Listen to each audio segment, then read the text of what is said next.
subió aparte con ellos solos a un monte alto y se transfiguró delante de ellos. Hemos escuchado en la lectura del Antiguo Testamento, del Génesis, sobre la historia de Abraham y su hijo Isaac cuando suben a esa montaña, Moria, y en este hecho del Evangelio, ese momento en que el Señor sube a este monte, posiblemente ese monte en Galilea de 400 metros sobre la llanura que lo circunda, que contempla el mar de Galilea, es un sitio majestuoso, el monte Tabor, en que el Señor sube con estos 3 discípulos. Hemos visto 2 momentos especiales a lo largo de la historia de la salvación en que Dios interviene. Dios prueba a Abraham, Dios no quiere el sacrificio del hijo, pero sí que le rinda a Abraham todo, incluso toda su esperanza. Su esperanza estaba depositada en aquel hijo, porque por su hijo único, el hijo de la promesa, lo que Dios le había dado, vendría toda esa gran descendencia que Dios había prometido. Y quiere que se lo entregue, que no se lo reserve para él, sino que sea para Dios. Y así lo hace Abraham, está dispuesto en su corazón a entregárselo. Y Dios le habla y le promete grandes cosas. Y en esta otra montaña, Jesucristo se transfigura, aparecen Elías, Moisés, todo cambia a su alrededor.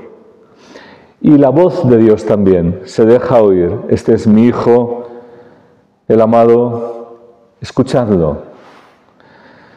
Ahora no es Dios el que hace una promesa, ya la había hecho, sino este es el cumplimiento de la promesa. Está señalando el Padre que este es el Hijo auténtico que será sacrificado, por el cual nos viene toda esa bendición que estaba esperando desde siglos ser derramada. En Cristo tenemos el poder de la salvación, el poder de Dios en nuestro favor, y se abre esa bendición de Dios mucho más que a través de Isaac. Todavía era esperanza, y de una forma mucho más perfecta. De hecho, la promesa a Abraham puede interpretarse de un modo humano, tener una gran descendencia. Tus descendientes conquistarán las puertas de sus enemigos. Todas las naciones de la tierra se bendecirán con tu descendencia, porque has escuchado mi voz. ¿Y cómo será esa descendencia? Te colmaré de bendiciones y multiplicaré a tus descendientes como las estrellas del cielo y como la arena de la playa. En Cristo somos reengendrados a una esperanza nueva, no ya para ser de un linaje humano en particular, sino hijos de Dios verdaderamente por el Espíritu. Luego somos de una descendencia que no tiene su origen en la carne, en la sangre, en el deseo humano, como dice el prólogo de San Juan, sino en aquellos que han recibido la palabra de Dios, a Jesucristo, y creyendo en Él, tienen el poder de ser hechos hijos de Dios. Ahora, si hijos de Dios, nos dice San Pablo, coherederos con Cristo, el Hijo, el unigénito, coherederos con Él. ¿Y cuál es esa herencia? Nos lo dice también aquí en la carta a los Romanos. Si Dios está con nosotros, Emmanuel, Dios entre nosotros. Esta es la demostración de que Dios está con nosotros. Cristo, y Cristo crucificado, que ha entregado su vida para ahora sea vida para nosotros, que la recibamos. ¿Quién estará contra nosotros? El que no reservó a su propio Hijo, sino que lo entregó, lo dio hasta el extremo, admirablemente en la cruz. Y por nosotros, ¿cómo no nos dará todo con Él? ¿Y qué es ese todo? ¿Qué tiene Dios? Su gloria, su reino. Los tesoros eternos, que no se apolillan ni se pierden, ni nadie los puede robar. Luego, esta es la esperanza que se nos ofrece, los tesoros que se nos entregan a través de Cristo, con Él. Él, el gran don de Dios, lo entregó. Sabemos, lo dicen los padres de la Iglesia, que los ángeles apóstatas, es decir, los que se convirtieron en demonios, perdieron su lugar delante de Dios. Y los salmos nos hablan de que, y la revelación del Antiguo Testamento, de que los ángeles son llamados las lumbreras, las estrellas. Cuando esas estrellas han caído, cuando esos ángeles han perdido su lugar en la gloria de Dios, y Dios, respetando la libertad de sus criaturas, seres personales libres, vuelve su mirada hacia los hombres, inferiores a los ángeles, pero por el don de Dios, por la llamada de Dios, por la gracia recibida a los que escuchamos su palabra y creemos en Él, capacitados sobrenaturalmente, reengendrados de esa semilla nueva, del agua y del Espíritu, nacidos de lo alto, somos capacitados con esa vida nueva para entrar en lugares celestiales, para ocupar esos lugares que han quedado vacantes ante el trono de Dios. Entendemos mejor la promesa de Dios a Abraham. Tu linaje, tu descendencia, la compara con las estrellas del cielo, como las estrellas del cielo, para llenar la casa de Dios. Somos llamados a morar en su presencia, a habitar en su casa, a ocupar ese lugar de santos y de ángeles, nosotros. Pero además dice que su descendencia será como la arena de la playa. Y es que Dios también tiene un plan aquí en la tierra donde ahora estamos en lucha entre el bien y el mal, estamos entre dos reinos. Pero nos dice en la Escritura que el mar ya no existe más, una vez que viene la victoria de Cristo. Y también nos dice que Dios puso un límite al mar que no traspasará. Las arenas de la costa, la playa, significa la victoria de los hijos de Dios, tierra firme, puestos, colocados por Dios para habitar la tierra en seguridad, frente al mal, donde el diablo se maneja, donde los espíritus malignos actúan, representado por el mar. Luego está hablando de la victoria frente a nuestros enemigos, como dice Abraham. Tus descendientes conquistarán las puertas de sus enemigos. La victoria en Cristo, en quien se cumplen estas promesas, de los hijos de Dios, frente a los hijos de las tinieblas, a los enemigos espirituales, de aquellos llamados a vivir en tierra firme, a estar cimentados en la roca que es Cristo, frente a los embates de la marea, del mar, del viento, de los vendavales, de los enemigos que azotan por doquier, pero que serán derrotados. Y pisaremos sobre serpientes y escorpiones, y ningún poder del maligno nos hará daño. Esta es la promesa que se cumple en Jesucristo, la victoria de los hijos de Dios sobre las puertas de sus enemigos. Aquí, en la tierra, representado en esa gloria que se manifiesta en este monte donde se transfigura el Señor. Porque el Señor no lleva a estos discípulos suyos, Pedro, Santiago y Juan, al cielo para que conozcan a Moisés y a Elías y vean a Jesucristo glorificado, sino que se transfigura en un monte en la tierra. ¿Y qué significa esto? Pues que los cielos están llenos de la gloria del Señor, pero la tierra también le pertenece. Y la tierra también será transformada en su regreso, en su parusía, para Él reinar también aquí, donde sus enemigos hayan sido colocados por escabel de sus pies.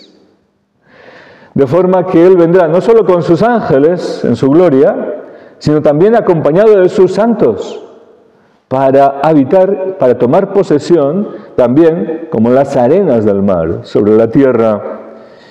Y ese monte, esa experiencia no solo se les quedó grabados, aquello que les dijo que no dijesen nada de esto hasta después de Él resucitar, sino que se les quedó grabado todo.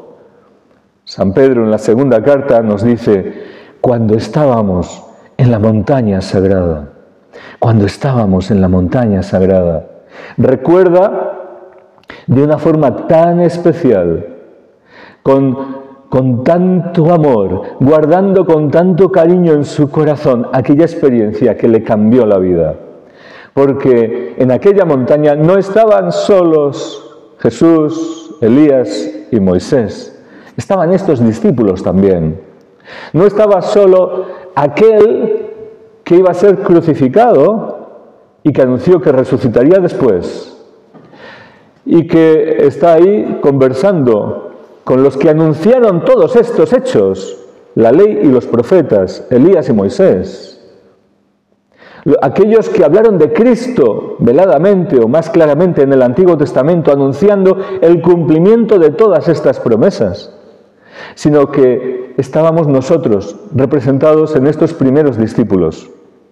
Nosotros somos llamados también, por medio de Cristo, a habitar ese monte santo, a vivir esa experiencia gloriosa, gozosa, poderosa, que tuvieron estos primeros discípulos con Cristo.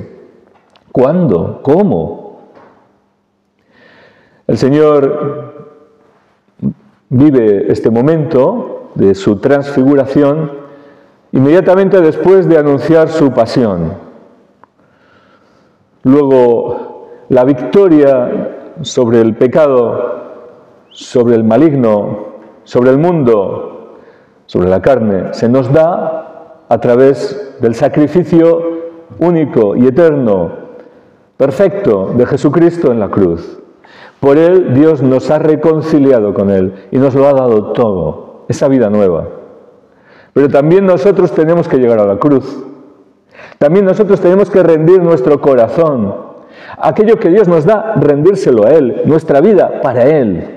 Nosotros también tenemos que entrar en esa alianza nueva y eterna, sacrificando nuestra vida, rindiéndosela a Él, nuestro dueño, Señor y Salvador, para que sea suya. En los sacrificios en que se mataban animales, había carne muerta.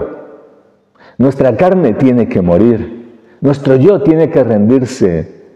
Tenemos que negarnos a nosotros mismos para poder recibir esa vida nueva, grande, sobreabundante y eterna que Dios nos comunica por Cristo. Tenemos que llegar hasta la cruz para realizar este intercambio admirable, este beneficio, porque nuestra muerte es pérdida de lo que no nos conviene, para recibir toda esa ganancia de esa vida nueva. ¿Para qué? Para ser glorificados con Él, para ser transfigurados con Él, para ser transformados, para vivir en el Espíritu, en la vida nueva que nos comunica el Señor. Y habitar esa tierra transformada, renovada, en la regeneración, cuando el Señor regrese. Sí, nosotros también somos llamados a habitar esa montaña santa, pero no es solo esa montaña, toda la tierra estará llena del conocimiento del Señor, como las aguas cubren ahora el mar.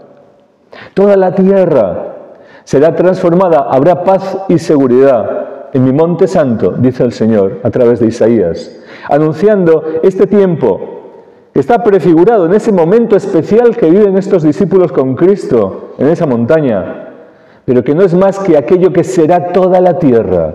Cuando el Señor regrese y ponga bajo sus pies a todos sus enemigos y habitemos en paz y seguridad verdaderas, en el gozo del Señor, su reino entre nosotros. De tal forma que Dios lo sea todo en todos finalmente. ante su trono de gloria en los cielos. Y la tierra también, que estará llena de su gloria, hasta que finalmente se unan cielo y tierra. Y Dios lo sea todo en todos. Somos llamados ya a esta promesa, a ser parte de esta descendencia, reengendrados por Jesucristo, a ser ese linaje nuevo, a ser parte de esos hijos de la promesa que conocen al Señor, que a través de Cristo somos llamados a entrar ya ahora en su presencia para ofrecer sacrificios espirituales, para ser adoradores en espíritu y verdad, pero que podremos, por su gracia, vivir su triunfo definitivo, el gozo de que todo esté lleno, como las estrellas llenan el cielo.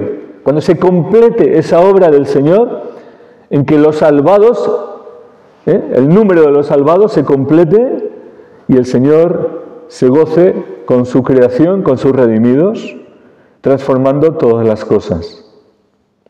Esta esperanza gozosa, como a San Pedro, cuando estábamos en el monte santo, en la montaña sagrada, nos debe llenar de gozo, pero también de responsabilidad, para actuar con temor y temblor por nuestra propia salvación y por la de muchos otros, para que sean muchos los reengendrados de esta simiente espiritual, de esta simiente nueva, para nacer de esta vida nueva en el Espíritu, porque el que no nazca de nuevo no podrá entrar en el reino de Dios, no podrá ver el reino de Dios, no podrá conocer estas cosas. Pero nosotros, naciendo de nuevo por el Espíritu, siendo reengendrados nuevamente y continuamente por la gracia de Dios, por su misericordia, podremos completar el gozo de Abraham, la esperanza de Abraham y de los patriarcas y mucho más, lo que hay en el corazón de Cristo, que cuenta con nosotros, que dio su vida en la cruz por nosotros, para que ahora nosotros vivamos por Él. Rindámosle nuestra vida, entreguémosle todo nuestro ser, para que Él lo tome, sea suyo. No le robemos la gloria, sino nos gocemos en su obra y seamos transformados, transfigurados por su Espíritu, como Él desea. Así sea.